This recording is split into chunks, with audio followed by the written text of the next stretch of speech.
สบายดีทุกคนวันนี้เราจะมาเฮ็ดพันธุ์ปลาสไตล์เป็นบ้านสาวผู้ไทยเนาะปูฮูมันเป็นได้เลยไปเบิ่งกันเลยไปขั้นตอนแรกของการเฮ็ดพันธุ์ปลาเฮาก็คือสิขอเป็นคนดังหนึ่งมือแล้วทุกคนบ่แม่นดังในดอกดังไฟ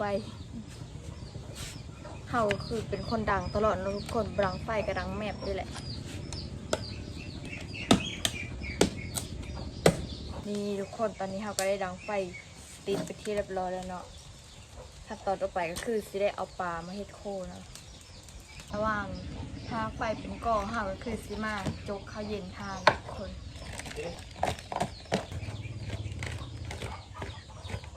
นี่ทุกคนอันนี้เป็นปลาอ้ายเขาซื้อมาเนาะมีปลาแล้วก็มีผักสลัดมีเชอร์ดินมะนาวแล้วก็มีข้าวปุ้นเนาะแต่ว่าข้าวปุ้นเขาลืมเอามาเซนะ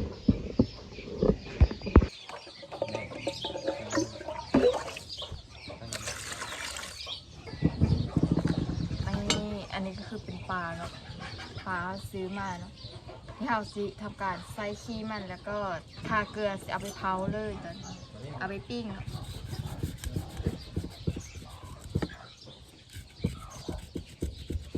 ปีเต้เรียบร้อยเรียบร้อยเลยทุกคนบีแตกคาท้อง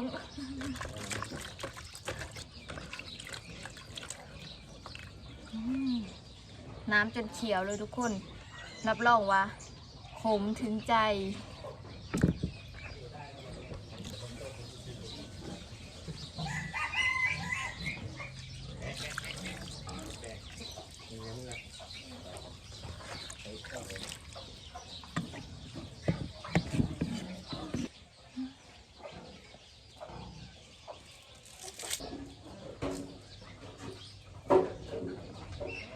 เฮาก็สิใส่โฮซิคือเพื่อรับข่าวปลานะทุกคน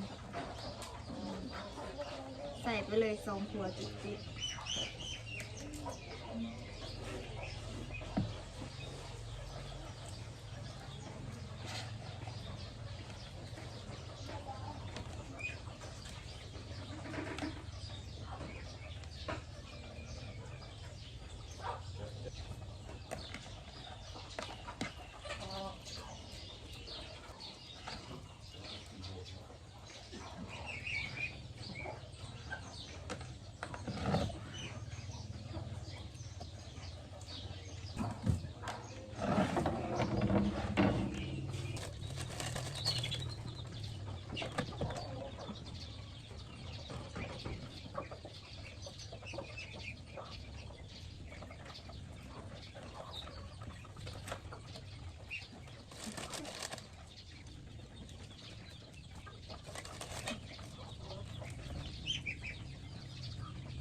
เค็มถึงใจ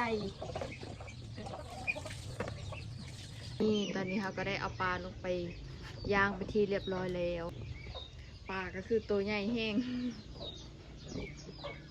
ระหว่างถ้าปลาซุกเขาก็คือสิมาซ่อมผักแล้วก็สิมาล้างผักผมเนาะผักก็คือจะมีผักสลัดแล้วก็ผักหอม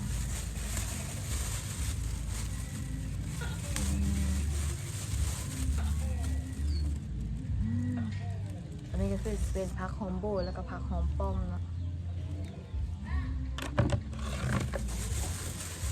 แล้วก็ที่ขาดไม่ได้เลยคือผักสลัด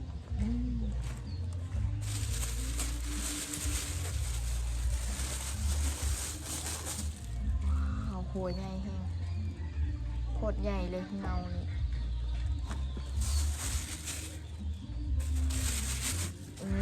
ผักของเราผักที่กินกับพันปลาเนาะ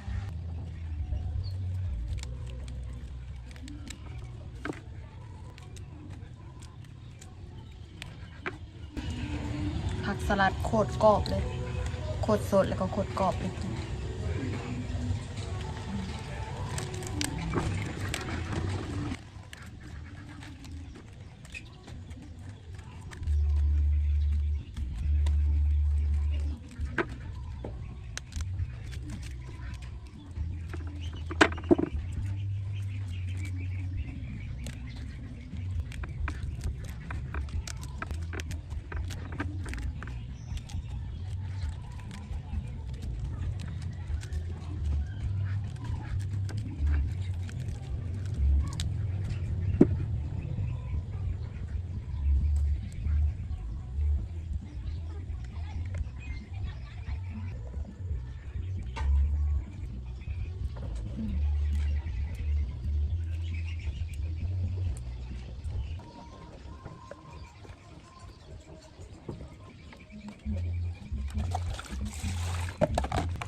ซ่บขนาดนั้นทุกคน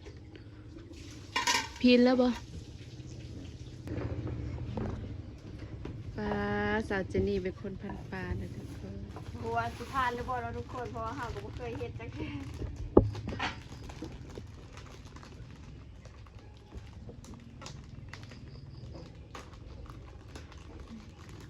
เขาตำมือดินก่อนหรือตำมือคิดก่อน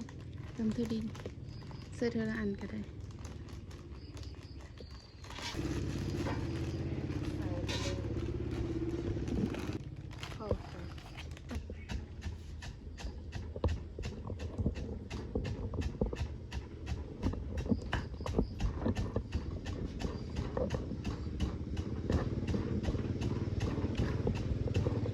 ตอนนี้สเจนกำลังตำมาเทอดินสิเฮ็ดแจว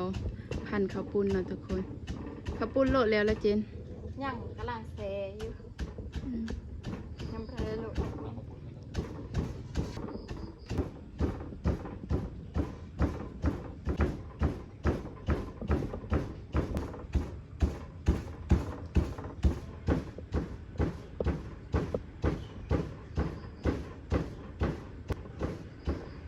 เฮ็ดกินแต่เช้าจนค่ำ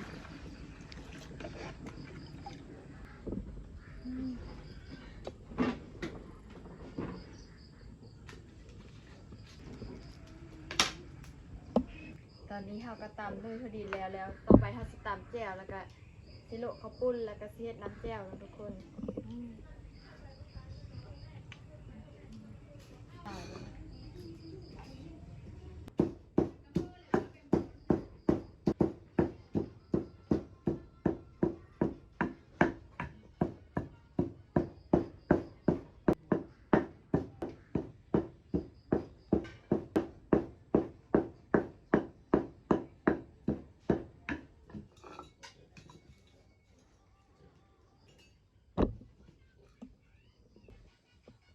แล้ว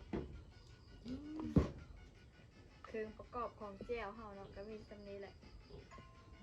ตอนนี้เขาก็สิลงมาโลกข้าวปุ้นเนาะ ข้าวปุ้น2 มัดเนาะทุกคนยายบ่พอกิน เพราะว่ามีแต่คนกินหลายเนาะมีแต่คนแบบกินแซ่บทั้งนั้นเธออย่างนี้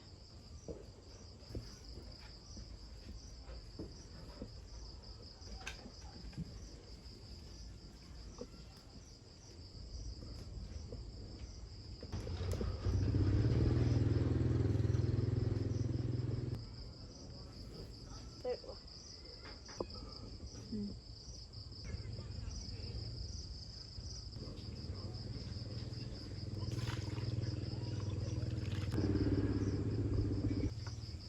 ข้าวปุ้น2 มัด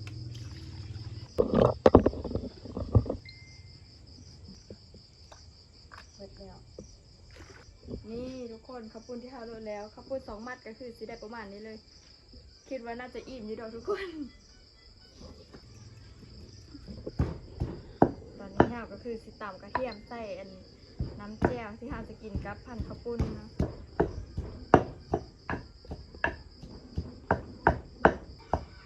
มาตำก็แซ่บ น้ำหลายพูดกับเดี๋ยวเฮาจะเอากระเทียมลงในหม้อเลยตอนต่อไปเฮาจะเอาน้ำตาลลงไปเลย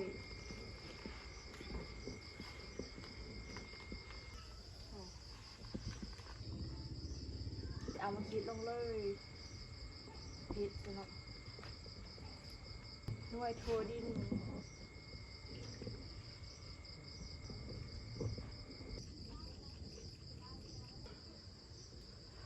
ที่ก็ใส่ตัวนี้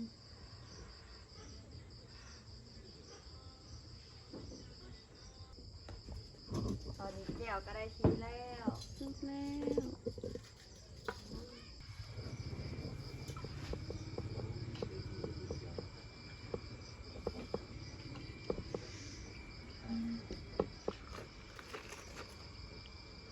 แซ่บมาก นี่ก็แล้วเลยเนาะทุกคน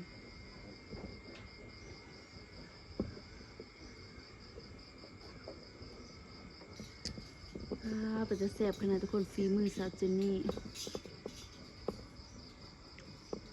เขาสิเป็นลูกไผ่เมเจ้าได้บ่ให้กินกระแซ่บมันเจน แล้วทุกคนพร้อมกินแบบนี้ มาเด้อมากินผัดปลากันแม่นบ่ผัดกระปุ้นใส่ปลาเนาะ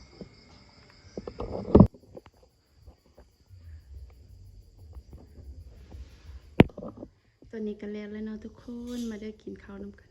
กินพันกระปุนน้ำกัน กินผัดกระปุ้นน้ำกัน อีปะเทาอีไม่เท่าเด้ เดี๋ยวเขาสิเขาสิเบิ่งฝีมือเขาว่าสิแซ่บสิผ่านดูแม่มาซิมดูฝีมือสาวลายให้หน่อย บอกว่าเสร็จแต่ไม่ได้กินอีก ถ้าซิมดูแซ่บปะเลยให้เทคเกอร์ซิมคนแรกนะคะคำแรก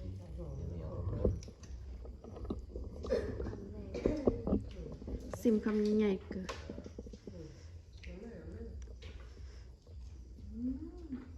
แบบนี้ต้องแซ่บแน่ๆเลยเดี๋ยวหาสิลองเป็นคนซิมคำใหญ่ๆเลยลงไปเลยจับแถบโป้ให้เลยแถบก้อน ซิมทรงดอกไม้ลงมาแจ่วแซ่บเลยนะอ๋อ เต็มแพ็คเต็มคำใหญ่หมดนี่หาสิให้อีเมลซิมฝีมือค่ะเนาะ ให้คำลง อีเมลบอกว่ามักคำใหญ่ๆเนาะ เลยจะเป็น 3 ชั่วโมงผ่านไปไม่ได้กินจะค่ งานทุกคนกินผัดกระปุนนั่นเด้อ